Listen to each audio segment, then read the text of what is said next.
Welcome to Phil Wilson Chats with Celebrities. And here is your host, Phil Wilson.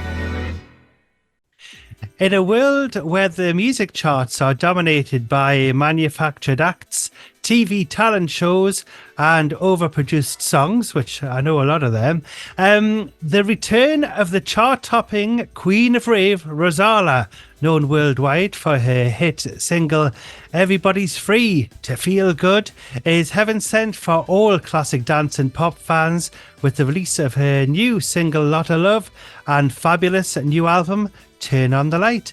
And we're happy to welcome Rosala on the show. How are you doing, Rosala? Thank you so much for that introduction, Phil. I'm good, thank you. And how are you?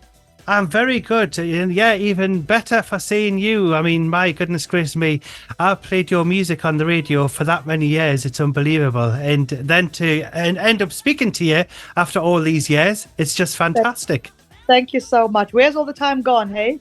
I know. Yes. I remember, I think one of the singles I liked was You'll Never Love the Same Way Twice. Oh, wow. And Baby. Call me baby. Yes. Say, yeah. They're on my shelf there. Yeah, in me other studio. They're on my shelf there. Pride of place. That, for me as a singer, hearing my other songs mentioned other than which is usually Everybody's Free, and don't get me wrong, I don't mind. But it's so refreshing. It's rare that I get told, we like Never Love the Same Way Twice or Baby, and it's so refreshing for me because usually I think it's going to be Everybody's Free and that's fine, or Are You Ready to Fly, and that's fair enough because those are the songs that are my passport, so to speak. So thank you. Yeah, I like to play the classics as well as those songs as well, because they're classics as well, and actually there is some classic remixes on there as well. Yes. So there's been some amazing mixes of my songs.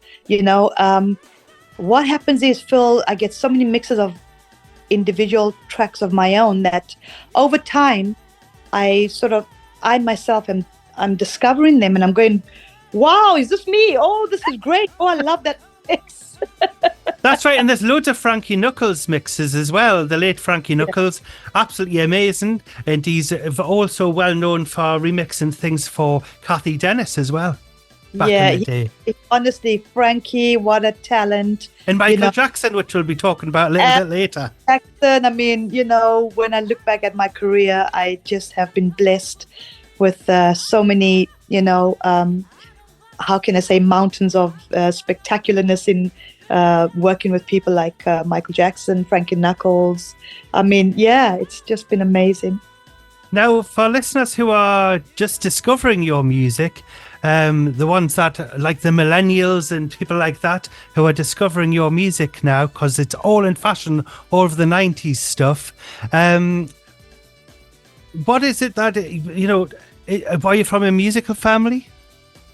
I'm not from a musical family, but, or maybe I am, but the reason I say that is I never knew my real father. And I was told that he was a musician, he was a singer, so maybe I got it from him. I didn't know him.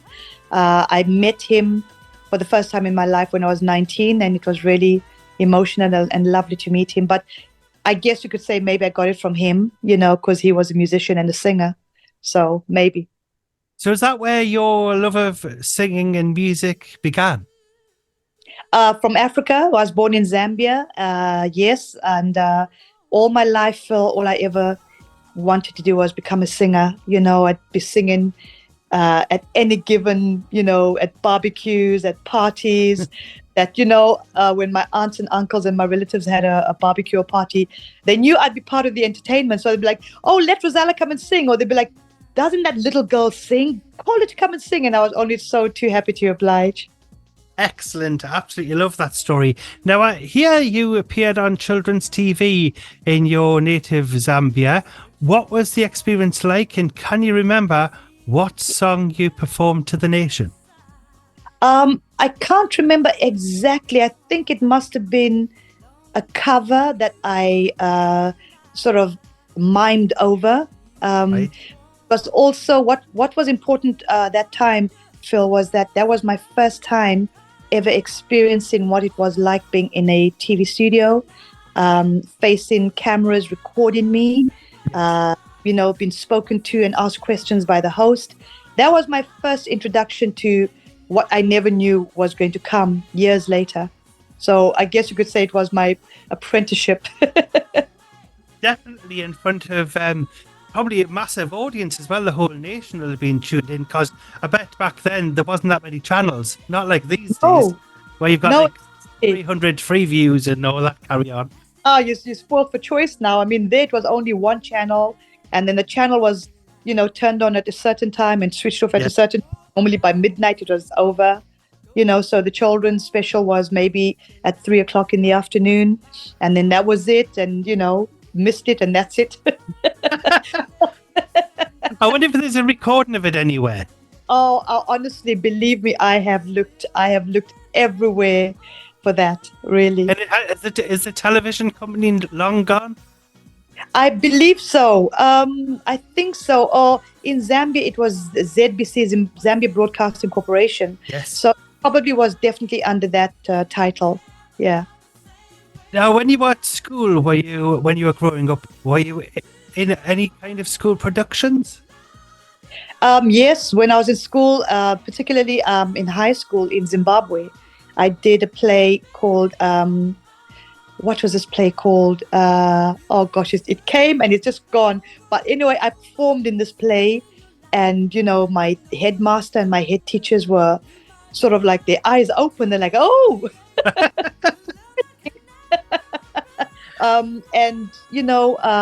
It was fantastic. I was in Form 2 or Form 1, and we did this play over the weekend, and all the parents came with their children, and it was just incredible. The name will come to me of what this play was called. It's quite a popular play, and it was done into a movie recently or in the last year.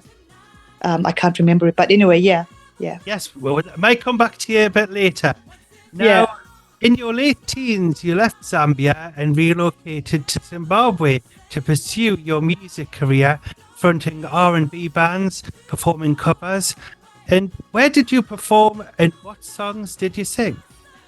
In Zambia and Zimbabwe, I found until today they're very influenced by the Western style music. They also have their own African style music as well, which is phenomenal and beautiful.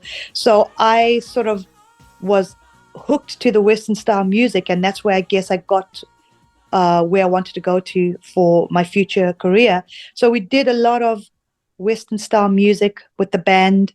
We went across Zimbabwe, performing at clubs, at festivals and stuff like that, doing other people's music, and of course throwing in a few African songs that people just absolutely love, which we love performing. But it was also during that I began to realize that I don't want to keep doing other people's songs. I want to record my own material under my own name. Yes, which sounds absolutely fantastic. Now, a decision to make it as a solo artist came, and you managed to score 5 number ones in the Zimbabwe chart. And in 1984, your song Party Time rocked the nightclubs of Harare and Bulawayo. In 1989, you attracted the attention of English music producer Chris Sargent, who was based in Wolverhampton and owned Unit Dance Music record label, and you were invited to London for a recording session. What was it like coming to the UK for you and going into the studio to record after your success in Zimbabwe? It was such an exciting period, because, as you say, I reached the levels of where I wanted to go to in Zimbabwe, and fortunately the record label that I was signed to in Harare believed in me, and they met with Chris Sargent and the other people who made it happen for me to come to the UK to record material. They paid for my first 3-4 air tickets, for which I was so grateful. I was just so excited. I was so hungry for it. And the saying, nothing ventured, nothing gained. And I had the support of my family, and that's how all that started. I recorded in Chris Sargent's studio in Wolverhampton. I remember when I first arrived into the UK at Heathrow Airport, the first thing that hit me, Phil, was how cold it was. And it's always cold. And cold. And, coming from a very, very hot climate, you can imagine I just thought, I don't know if I'm going to survive in this cold, because for me, very, very cold. And, fast forward to so many years up till to now, I still get cold, but I think, my mindset has changed. Like with anything in life, with the weather, don't allow it to dictate your life. You just dress accordingly. Exactly. I bet when you opened the plane door, you probably thought, hold on a minute, you've just opened the freezer.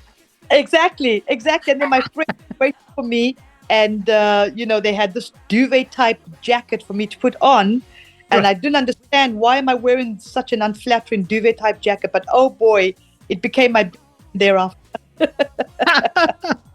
Excellent. Now, what was the first song that you ever recorded in the UK? It was in the Wolverhampton studio. I can't remember what it was, because actually we're working on an album to try and get a record deal. So I can't remember which was the first song, but the album was called Spirit of Africa. So that was my first ever album that I released, and it was only released in Zimbabwe and South Africa. Oh, right. And do you think that album will see the light of day in the UK?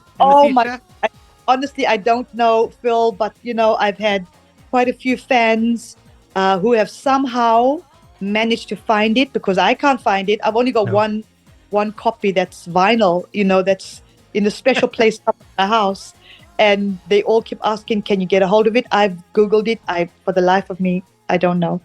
You'll have to get it repressed. I think so. Who's got the mother copy? Yeah, I think I'll need to get in touch with Chris Sargent. Yeah. That's right. He might have it framed on his wall somewhere, or in an archive. Exactly. Now, Born to Love You was your debut UK track, released in 1990, and became a club success. And after listening, I can hear why your trademark vocal makes your songs so recognisable. Now, your first top 10 hit, Everybody's Free to Feel Good, the title track from your debut album, scored as high as number 6 in the UK official top 40. Where were you when you heard the news, and was it a big celebration? Oh my goodness. When Everybody's Free was climbing the charts, and when it got to number 6, I was at a friend's house celebrating some wonderful lunch that they invited me over to. Right. I was with some friends. So I think the charts were like every Sunday, right. And then I went to this lunch on a Sunday, and I remember feeling so nervous because I didn't know what the chart position would be that day. I just knew that my song was in the charts, and would it go down? Would it go up? And then I got a call saying it's at number 6. Oh my gosh. Top 10. Wow. Absolutely amazing. And were you listening to Radio 1 for that one? I was. I mean, I was so nervous. I didn't want to. Was it Bruno Brooks, or was it Mark Goodyear? I couldn't begin to tell you, but those were the guys of the moment. They definitely were, yes, because I like them a lot. Yeah, I always tuned into the charts. I was probably listening at the same time as yourself. Going, oh, right.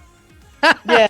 Because I would buy the singles, you see. When I bought the CD singles, I would listen to the chart, and I was going, because sometimes you would get a CD and it would be, instead of it being, was it $2.99? It would be maybe 99 pence or $1.99. Yeah. So you'd go, have I got a bargain here? Exactly. They'd entice you, wouldn't they? That's right. I think yours was full price, though. So it was value for money. Value for money. That's good.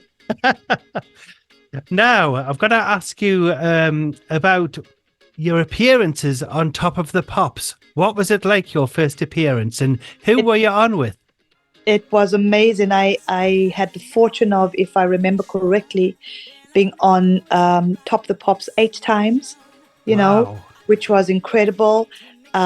Someone just asked me the other day and said, one of your performances that you did, Tina Turner was there as well. And Wow. I remember that day because I was such a big Tina Turner fan. And I remember so desperately wanting to meet her. I can't remember for the life of me why we didn't get to meet and how our paths crossed when she went on and did her set. And then I went on after, because each of the artists were doing their recordings individually, depending on they ran the format on the occasions of when we did Top of the Pops. And if I remember correctly, the reason I didn't get to meet her was she had so much security guards or security around her. Yeah. You know, maybe they didn't want Miss Tina bothered or anything, but it was all very respectful and wonderful, you know. So I feel gutted that we were so close yet so far, you know. But at least you shared the audition. Exactly. But I had the fortune of meeting Sting on the corridor, and excellent, wonderful. And he was just such a top guy. I had the fortune of meeting Mariah Carey. Lovely. She agreed. She said, "Tell Rozalla to come to my dressing room," and I went to say hi to her, and we got pictures of that day, which is lovely. Excellent. Yeah, it was wonderful. And I mean, so many other artists, but those are the ones that come to mind.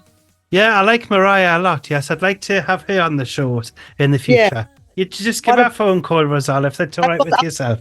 My pal, don't worry, she's my old pal. That's good. From back in the day. Excellent. Now, your follow-up singles, Faith in the Power of Love and Are You Ready to Fly, reached number 11 and 14 respectively in the UK singles chart. And to date, Everybody's Free to Feel Good has had over 12.6 million plays on YouTube alone.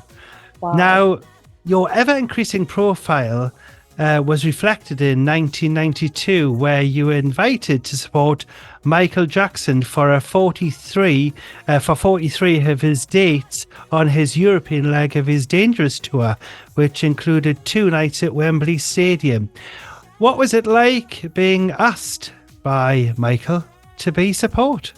It was the most surreal, one of the most surreal experiences of my life. It will remain one of the highlights of my career to have had such a major opportunity to be a support act for Michael Jackson for 43 dates. It was like, honestly, Phil, it was like I was living a dream that whole time. You know, it was surreal. It was also hard work, the traveling bit. And it became more hard work in the sense that, you know, you're traveling from city to city every day or every second day and stuff like that. And it's exciting, don't get me wrong, it's an opportunity. But sort of a few weeks before the end came, I was thinking, I'm loving this so much, but I just want to be at home. I just want to be at home, own bed. I want to wake up at 2, 3, 4 in the morning and go into my own kitchen and make my own cup of tea. But that's what happens when you're on such a tour, or when you're on tour in general. But on the other hand, what kept me going was the scale of having that sort of an opportunity, and that it's not going to be forever, you know, so you make hay when the sun shines. And he was such a wonderful person to me. He chose me personally to be on the Dangerous tour. Amazing. I just signed to Sony, and he was on the same label. That's right. And he wanted, so Sony told me at the time, he wanted an artist that was doing really well across Europe with dance hits. And, you know, I just so happened to be one of those artists that filled the bill, and he personally chose me. And so gratitude. Massive gratitude there to Michael Jackson there. Now, did you have fun with Michael on the tour, and did you ever have an opportunity to sing with him? I didn't have the opportunity to sing with him one-to-one, but he did ask to meet me, you know, and we met and we took official photographs, which was just wonderful. And on 2 occasions before that, he cancelled 2 of his shows at the 11th hour. Wow. And it was because he was having voice problems. And honestly, when you're doing that sort of a show as a singer, singing gig after gig, your voice gets tiring. Yes. But he in these major gigs, and I'm going, how is he doing that? You know, because even during that tour, my voice got tired and my voice got hoarse, you know, and if you're unlucky, you lose your voice, and all you can do is just completely rest it, which means probably having to cancel the show. And then he's asking me, Rozalla, how do you look after your voice? Right. I mean, this is Michael Jackson asking me how I look after my voice. And I told him, the usual lemon and honey or, warm-ups. And the bottom line is for warming up, resting the voice is just to completely keep quiet and rest it. But it's not always possible when you're on such a magnitude of a tour. No, exactly. And you didn't give him the tip of saying, get some sultanas and soak them in brandy? No, I didn't, unfortunately. I just told him what I knew, what was handed down to me, but he was really nice. That's an amazing thing. And I bet have you got the pictures up, or are they stored somewhere? You and Michael's pictures? I've got the pictures up of the tour. And he signed an autograph for me on one of the pictures. But when I look at that picture now, I haven't got it up anyway. The writing is sort of faded away. Oh. So anyway, but there you go. It's in my head forever. But absolutely great memories. Now, this tour was soon followed by a movie premiere in New York for Carlito's Way, after being featured on the soundtrack for the film, where you later met and danced with Al Pacino. Now, I Love Music. I Love Music. Yeah. Is a fabulous track, which I heard from the album. Did you dance with Al to this track? I didn't, not that one. No, what happened with Mr. Pacino, how we got to dance. I used to work at this Italian restaurant as a singer, and I went out there on the Sunday, due to fly out to New York on the Monday, and the premiere was going to be on the Wednesday where I was going to be performing. Right. And just by complete coincidence, Al Pacino was in this Italian restaurant in London, and I went there and I thought, oh my gosh, because I was looking forward to meeting him and hopefully, getting myself introduced to him on the Wednesday in New York. So I went up to him. I was scared. I thought they'd tell me, leave him alone, which was fine because he was having dinner with about 14 or 15 other people. And I introduced myself and I told him I'll be performing at the premiere. I gave him all this inside information that he must have thought, she can't be lying. She knows all this. Yes. And then everything he says to everyone in his table, guess what? This is Rozalla. She sung I Love Music and she's going to be at the premiere on Wednesday. And they all started clapping. And then you said to me, and I thought that was it. I said, thank you, Mr. Pacino. Wait, let's have a dance. So he, oh my God, okay. So we went and he was spinning me around the dance floor. And what a gentleman. What a gentleman. And then, of course, I performed at the premiere on the Wednesday. I went up to him. I said, remember we met on Sunday, Mr. Pacino? He went, yes, Rozalla, how are you? And he hugged me and that's my story with him. What a fabulous experience that was, eh? Yeah. My goodness. Yes, you're always mixing with these stars. Fabulous. What great name drops they are. I know that for sure. I could do with some of them. Well, I can see Rozalla now. I can say, I spoke to Rozalla. Yes. Exactly. There you go. Fabulous. The diva. Dance diva. The dance diva. You can say Phil Wilson called us the dance diva. Yes, indeed. There you go. Now, over the next few years, more high-profile offers from legendary composer and singer-songwriter Diane Warren and top dance remixer the late Frankie Knuckles and Jellybean Venetas. They were doing work with them. What was it like working with these legends of the music business? Oh, it was just such a golden opportunity, to work with Jellybean Benitez, to work with the late, great Frankie Knuckles, who was incredible. I'll never forget my meeting with Frankie Knuckles when we met in the studio in New York. I mean, he was such a laugh.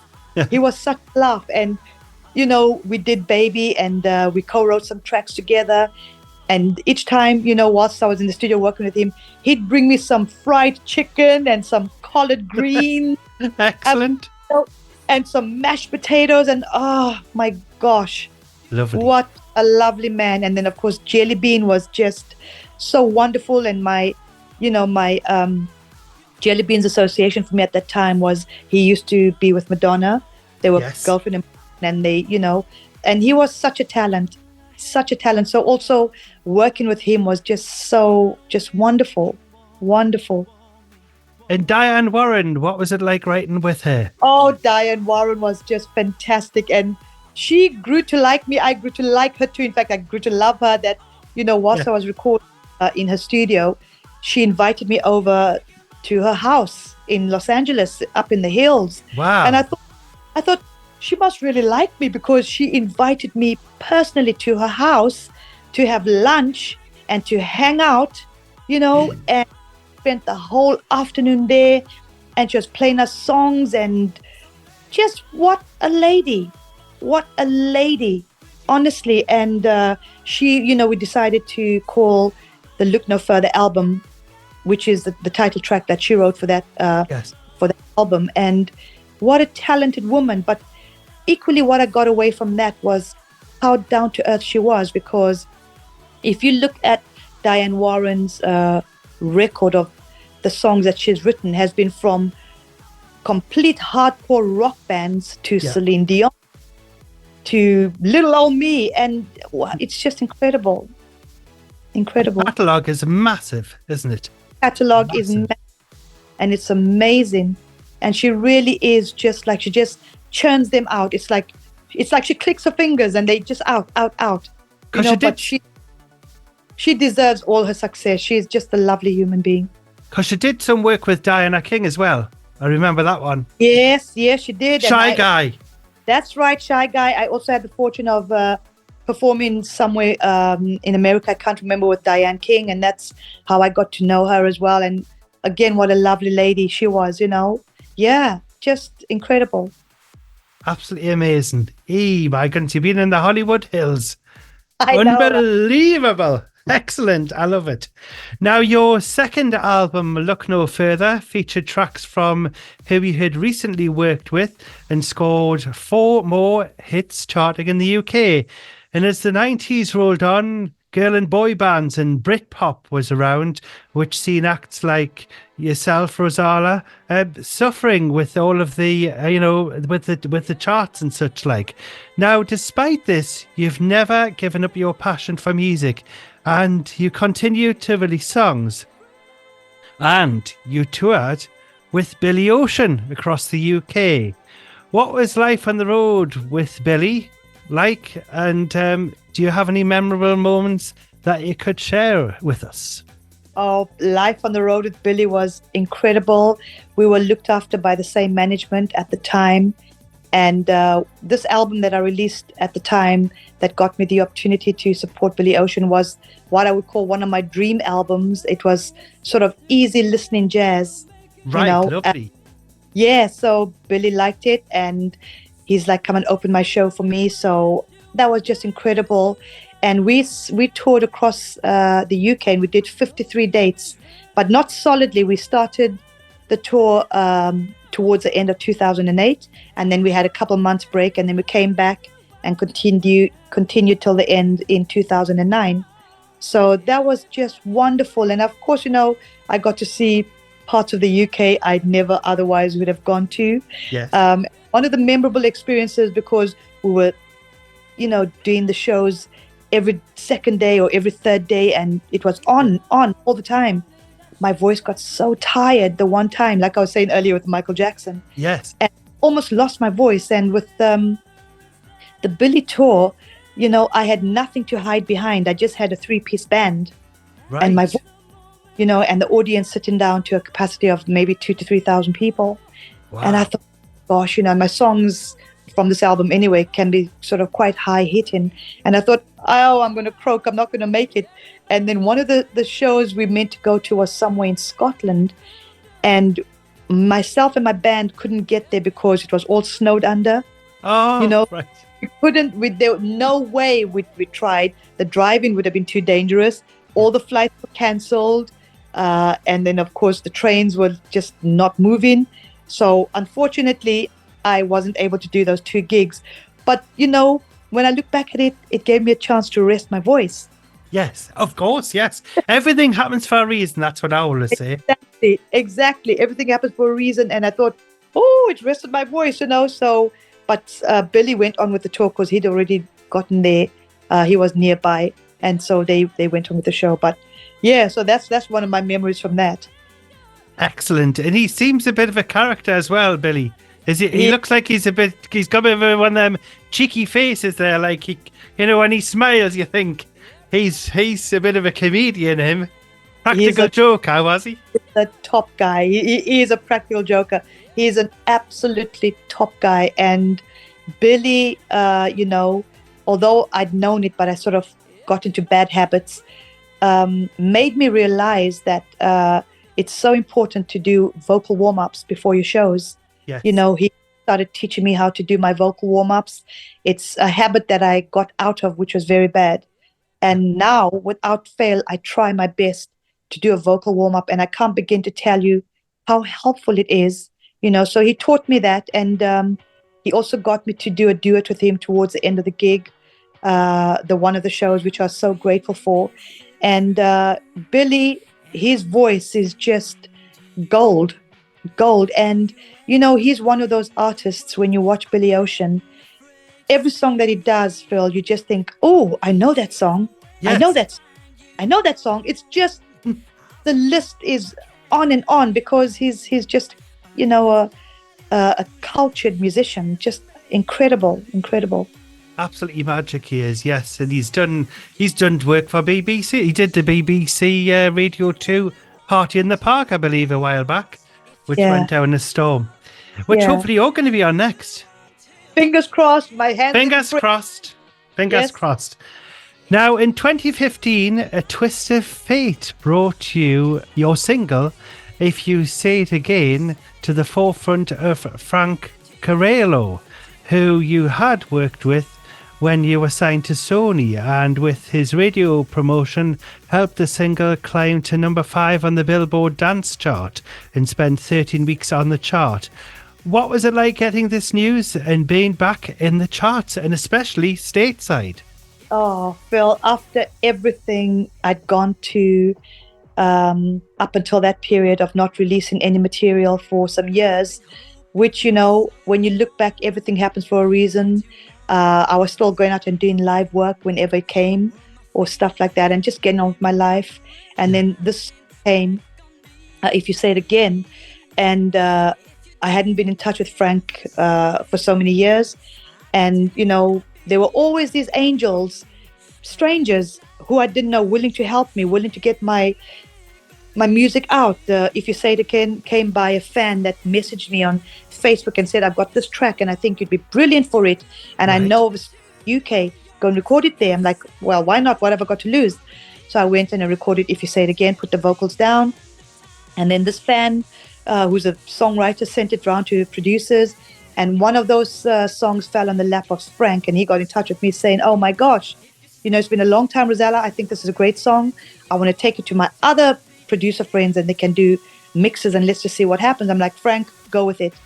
Yeah. And then, of course, Frank got about 7, 8, 10 producers to do their own various different mixes. And one of those mixes went to number 5 in the American club dance charts, which shocked Frank and I so much, because really we were just trying it out, Yes. And after so many years of not being in the charts, not only was it any chart, it was the American dance club charts. Exactly. At number 5. We were like, what? What's just happened? Yes. And just amazing. I bet you it was as well. I mean, when I read up on it, I was like, I was gobsmacked myself. Yeah, we were totally gobsmacked.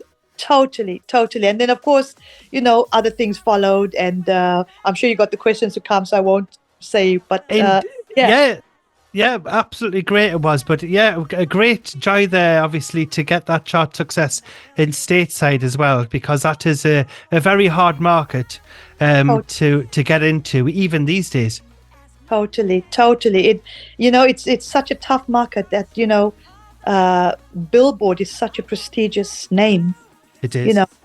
And so, yeah, that puts smiles on mine and Frankie's face for sure. Yes, lots of respect to Rozalla there, and a lot of he is there. Absolutely amazing. Now, later in 2015, you were introduced to longtime fan Jonathan Dahl, who has been promoting you tirelessly all the way, and must get a thank you for all the hard work. I'd like to thank him as well, yes. I'd like to thank Jonathan. Let me give him a high five right now. You know, Jonathan came on board, didn't ask me, didn't ask Gary Simmons from Energize. He just started sending round my track at the time. It was Turn on the Light, which is the album track for my new album now. Trying to get me, not trying to, he did, got over 600 radio stations to playlist it. Wow. You know, because he was a fan, and he happened to be in the video for If You Say It Again, and so we got to meet then. So I must have made an impression on him at the video shoot. You must have indeed, yeah. Because he went on his own steam and started doing this, and you know, I give credit and big thanks and gratitude to Jonathan for doing that, and he's still doing it till today, you know, and he came on and did it on his own steam. Yes, he's a great guy. Yes, that's how I'm speaking to you today, Rozalla, as well. Yes. So thank you very much there. Yeah.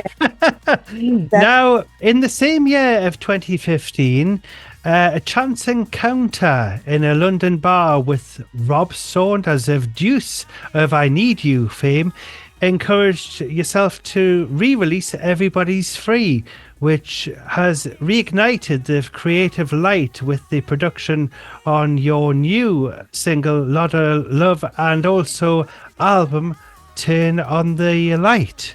What was it like writing and recording the album? And did you pen the album and produce it yourself? No, oh goodness, I got a lot of help. You know, it certainly wasn't done all by myself. So I co-wrote the title track of the album, Turn on the Light. Right. And I co-wrote 2 or 3 other tracks on the album. And, you know, Gary Simmons has been such a major driving force for this. He runs the label. So, you know, Gary said, you know, we talked about what style of album we want to do. And we wanted to do a mixture of not only dance all the way, we wanted to do a mixture of mid-tempo, some ballads, and we thought how fun would it be to do tracks that maybe were released in the 60s or the 70s or the 80s that nobody knew, that maybe if they listen to it now, they'd think, I'm sure I've heard that track somewhere along the line, you know, which is what would be happening. And we did Inside Out by Odyssey. That's on the album. I love that one. Inside Out. Yeah, I know that one. Exactly. And Gary was listening to it and he's like, I think you'd really cover that well, you know. And Baby Come Back by Player, which was done, I believe, in the 70s or the 80s. A Lot of Love, which is a current single that was covered by the late, great Nicolette Larson in 1978. Those two, my husband was like, they could work. You could do them. So It was a lot of help coming in from this album that was in the making for the last 4 years. You know, at that time I released anything was about 16 years ago. Well, Nicolette Larson, I've never heard anyone mention her name before, because I know her. She did a tune called Fool Me Again, which was on the Arthur 2, I think it was, soundtrack album. Oh, right. Oh, okay. Yes. You'll have to look that one up. It's a lovely song. I will do. But yes, I was like, when you said that name, I was going, how do you know about her? That's amazing. Exactly. That's the whole idea of why we've done, you know, obscure tracks like A Lot of Love by Nicolette Larson, Baby Come Back by Player, Odyssey, Inside Out. I forget what other cover there is that I did. Someone that I used to love, which was covered by the late, great Natalie Cole and Barbra Streisand. You know, so yeah, we've thrown that in there. And, you know, whatever happens with this album, Phil, I'm very, very proud of it. And I'm very grateful to the producers and to Gary Simmons of Energize Records for being a part of it. And my husband throwing his ideas in as well. Excellent. Yes. Thanks to your husband as well there. Now, where was the album recorded and what are your favourite songs from the album? The album was recorded here in Wood Green, in just outside of London, or Greater London, sorry. And so yeah, it's quite far out. I would catch a tube there, or the trains, or whatever, or drive. Yeah. And the producer that was, recording my vocals, run the studio. Phil, what's his name now? I forget his name. Oh my gosh, Paul Miles. Sorry. Right. And he, the studio select, and he recorded my vocals for the majority of the songs from this album. And then, of course, the vocal stems were sent around to the various different producers and mixers. And my favorite song on the album, it changes all the time. I'm currently loving listening to Baby Come Back and Inside Out by Odyssey. Yeah, I love Odyssey. How did you find it singing that one? Yes. How did you find it singing the Odyssey one Inside Out? Because it's it's quite a lot of words to and then go inside out. It was a mouthful for sure. So I needed to listen to the song and learn it. But when I'm given songs that have already been done, or even demos, I listen to them, but I try not to listen to them too much because I don't want to end up sounding like it's karaoke. You know, it's important that I put my own personality to it. Your own stamp on it. Yeah, exactly. So, but also respect the original of that song. And hopefully that's achieved, yeah. And are you releasing it on vinyl, your album? Yes, the album there. Gary's released some copies on vinyl. So he's just done a certain amount. So I don't know if there is still any. I need a copy. Oh, you definitely need a copy, yes. And you can sign one to yourself. Exactly. I need a copy. I would love a copy if you can find one, even if it's got a little mark on it, from the factory. I will be speaking to Gary. Don't you worry. I've had a few of them sent through the door, from record companies, and they've got a bit of mark on it. It's like it's been on the floor in the factory, and they went, "Oh, we'll give that to one of the radio stations." We'll take it. Play vinyl. We'll take it. Got a little scratch there, but we'll take it. Because I think I'm the only person. I interviewed somebody the other week and said, "You actually play everything on vinyl because I do a vinyl radio show as well, Phil Wilson's Vinyl Revival." And they said, "You actually play everything on vinyl?" I said, "Yes." They said, "Well, why do you get loads of records sent?" I went, "No, I've got to buy them myself." But anything that I do get sent, it's got a footprint on. Oh my good. So yeah, but I don't mind that off you, Rozalla. Vinyl seems to be coming back in fashion, isn't it? So it is. Well, funnily enough, that is actually a question which I'm going to give you now, because the vinyl revival is here.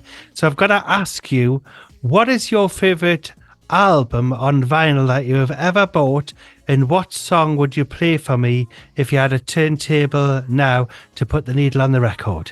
Oh, I think there's been so many vinyl records that I've loved, but the one that's come straight to my mind has been Anita Baker. Lovely. Has been Anita Baker, and I would go for 365 Days of the Year. That is a fabulous track, that one. Thanks. I love it. And what is the name of the album again that's on?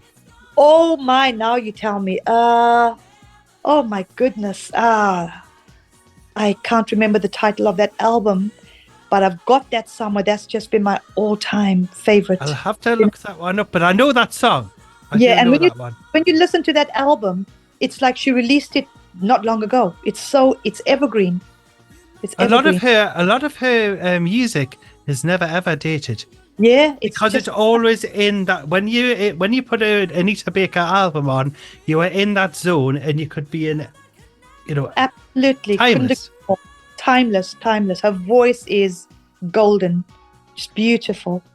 Like your voice as well. You've got a trademark. If you know when it's an Anita Baker song, you can hear it even by just the first note or the first couple of notes. And with your music, especially with your trademark vocal there, I mean, it's never waned at all. It's just you're still at the top of your game there, Rozalla. Oh, thank you, Phil. Thank you so much. I appreciate that. Thank you. Because if you didn't belt it out, those notes, then that's your trademark. Yeah, exactly. And my husband says to me when he listens to some of my songs, "Gosh, you haven't really chosen the easiest songs to sing, have you?" Yes. Are you ready to fly? And when my voice doesn't want to like sing or wake up, I'm thinking, why does that song have to have such high notes? It's great. It's great. But yes, God, that'll certainly be giving you a lot of energy as well. Absolutely. Look, for the most part, I'm so grateful. It's an opportunity, and nothing lasts forever. So, Phil, make hay when the sun shines, I suppose. You Indeed. You have to, definitely. But that was a great choice of record there from Anita Baker. Now, do you have any future projects that you could tell us about that's coming up soon? Well, obviously, the new album, Turn on the Lighter, was released at the end of February. So I'm promoting that. Future projects moving forward. Gary and I think we've got a further three or four more singles to be released from the album. Right. We're just talking about the next release because Gary, on their record label site, they have fans that are listening to my records and they're judging which of the singles that they're listening to the most on the album. So he's the next single idea. I won't tell you. That's going to be a secret. Right. Okay.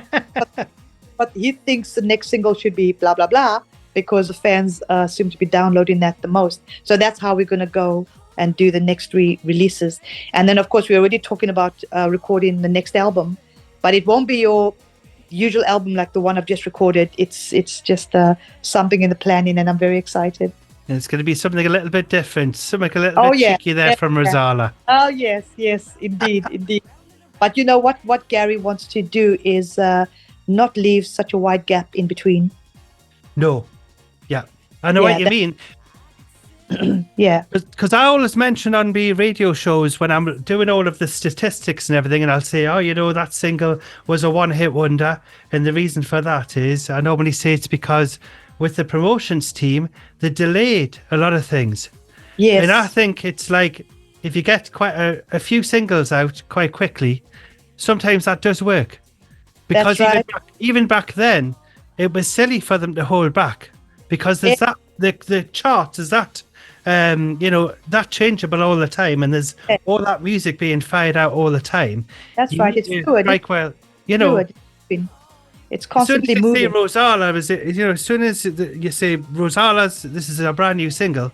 If you have another one out within maybe 3 months or something like that, or maybe 4 months, then you're still within the same year, and the interest is still there. That's right. Absolutely. So that's what we are hoping to hold on to and to achieve. So I'm very, very excited. Because sometimes if we played a single now, and then we didn't release another single until January, then people may think, well, Rozalla must have been just doing a one-off. Exactly. Do you know what I mean? So yes, keep yourself in there with all those singles, and I'll really look forward to playing them on the radio and hopefully off some vinyl as well in the future.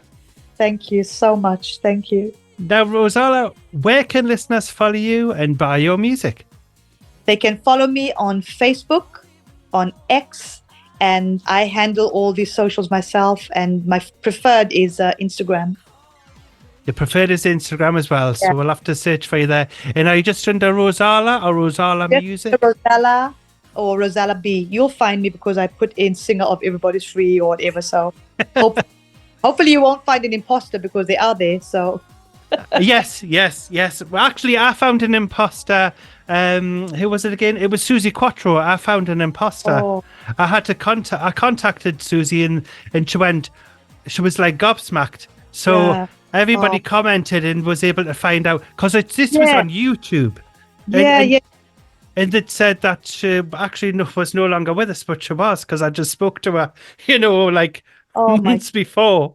Well, the thing is, Phil, people aren't stupid. People sort of talk and go, and even if you get conned for that moment, there's still something inside you going, I'm not sure about that. No. So you question it. And if you're not sure about it, always question it.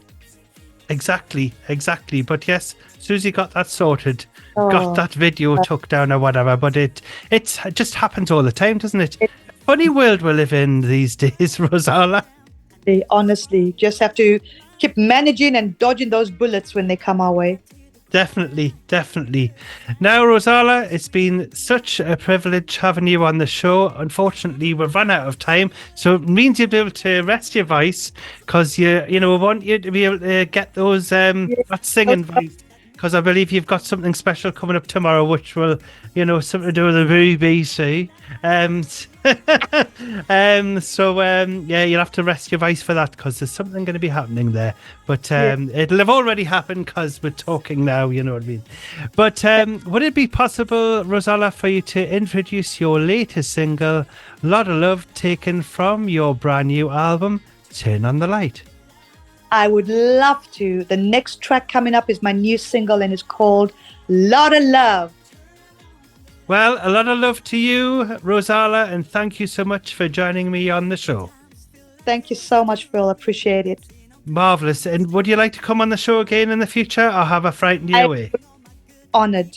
I would be honored. We have to keep doing this, I've got new material coming up. So definitely don't leave me standing alone in the road.